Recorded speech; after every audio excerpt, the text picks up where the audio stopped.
ফুলকপির এই ডাঁটাগুলো অনেকেরই পছন্দ। আমাদের বাসায় এই ফুলকপির ডাঁটা রান্না করা হয়। ফুলকপির এই ডাঁটাগুলো ভালো করে ছিঁড়ে অন্য কোনো সবজি দিয়ে পাতুরি রান্না করা হয়। তখন তরকারির এই ফুলকপির ডাঁটাগুলো খেতে ভালোই লাগে। আমি এই ফুলকপির ডাঁটাগুলো দিয়ে রান্না করি না, কিন্তু যখন এই ডাঁটাগুলো ছিঁড়তে থাকে তখন বাসার কথা মনে পড়ে। এই ডাঁটাগুলো দিয়ে বাসায় এখন রান্না করতো। এই ডাঁটাগুলো রান্না করে দেখা যাবে আমার একাই খাওয়া লাগবে, পেটও সেগুলো ধরবেও না, তাই আর কি আমি রান্নাও করি না, এগুলো সবকিছু ফেলে দেই। যাই হোক, এই তো আমি ফুলকপি কাটতেছিলাম। ফুলকপি তরকারি খেতেও ভালো লাগে, আবার এই সিজনে ফুলকপি ভাজিটা খেতে বেশি ভালো লাগে। আমি আজকে ফুলকপি ভাজি করতেছিলাম। ফুলকপি ভাজিটা এক একজন এক এক রকম করে রান্না করে খেয়ে থাকে। আজকে আমি একটু টমেটো দিয়ে ফুলকপি ভাজিটা রান্না করব। ফার্স্টে কড়াইতে একটু বেশি করে তেল দিয়ে দিলাম। ভাজি করার সময় তেলটা একটু বেশিই লাগে, তাই একটু বেশি করেই দিয়ে দিচ্ছি। এরপর আমি পেঁয়াজ কুচি দিয়ে দিচ্ছি। পেঁয়াজটা যখন দেখবো নরম হয়ে আসছে, তখন আমি আধা চামচ রসুন বাটা আর সামান্য অল্প একটু আদা বাটা দিচ্ছি। এরপর এক এক করে সব মশলা দিয়ে দিব। এখানে আমি হলুদের গুঁড়ো সামান্য দিচ্ছি আর ধনিয়ার গুঁড়ো 1 চামচের মতো দিচ্ছি। তারপর পরিমাণ মতো লবণ দিয়ে একটু সামান্য পানি দিয়ে ভালো করে কষাবো এই মশলাটাকে। আর মশলা কষানো না হইলে কিন্তু ভাজিটা খেতে ভালো লাগবে না।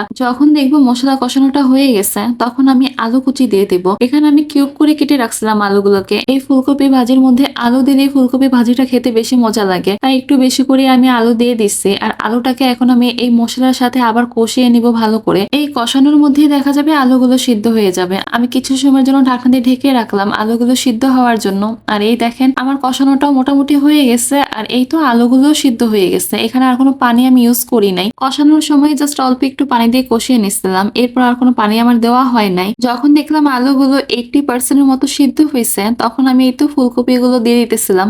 আমি কিন্তু এখানে কাঁচা ফুলকপিটা দিতেছি না, ফুলকপিগুলোকে আগে একটু সিদ্ধ করে নিছি। যখন দেখছি একটা বলক চলে আসছে, তখন পানিটা ফেলে দিছি। ফুলকপির কোনো কিছু রান্না করার সময় এইভাবে পানি দিয়ে ভাপ দিয়ে নিলে ফুলকপির যে একটা স্মেল থাকে এইটার পরে পাওয়া যায় না। তাই ফুলকপির কোনো কিছু রান্না করতে গেলে আগে আমি এভাবে ভাপ দিয়ে নিই, একটা পলক দিয়ে নিলেই হয়ে যায়। ফুলকপিটা দেওয়ার পরে একটু নেড়ে চেড়ে সবকিছুর সাথে মিক্সড করে দিলাম। এরপর টমেটো দিয়ে দিলাম। টমেটোর সাথে কয়েকটা কাঁচামরিচ দিয়ে দিচ্ছি। তারপর ঢাকনা দিয়ে ঢেকে রাখছি যেন টমেটোটা নরম হয়ে আসে। এখন এই টমেটো গুলোর সাথে ফুলকপি আলু সবকিছু আবার একটু নেড়ে চেড়ে মিক্সড করে দিতেছিলাম। দেখলাম টমেটো এত নরম হয় নাই, তাই আবার একটু ঢেকে রাখলাম। আর এই তো এই ভাজির একটাই কাজ, এরপর শুধু ভাজা ভাজা করা। এই ভাজিটা একটু ভাজা ভাজা করলেই খেতে ভালো লাগে। ভাজিটা একটু বেশি করেই ভাজতেছিলাম। ফুলকপি ভাজির লাস্ট ফিনিশিংটাই হচ্ছে এই ধনেপাতা। এই ধনেপাতাটা বেশি করে দেওয়ার পরেই ভাজিটা খেতে বেশি মজা লাগে। বেশি করে ধনেপাতা দিয়ে দিলাম। ধনেপাতা দেওয়ার পর বেশি আর নাড়বো না। এই তো ধনেপাতা দেওয়ার পরেই এই ভাজিটা নামিয়ে ফেলবো। ফুলকপি ভাজিটা অনেকেই অনেক রকম করে থাকে। আমার কাছে এইভাবে রান্না করলেই ফুলকপি ভাজিটা খেতে বেশি ভালো লাগে। ফুলকপি ভাজিটা আমি আরেকভাবে করি, ওটার মধ্যে কোনো আদা রসুন বাটা কিংবা টমেটো কোনো কিছুই দেই না, জাস্ট পেঁয়াজ মরিচ দিয়ে ভাজা ভাজা করে ওই ভাজিটা করে ফেলি। কিন্তু আমার কাছে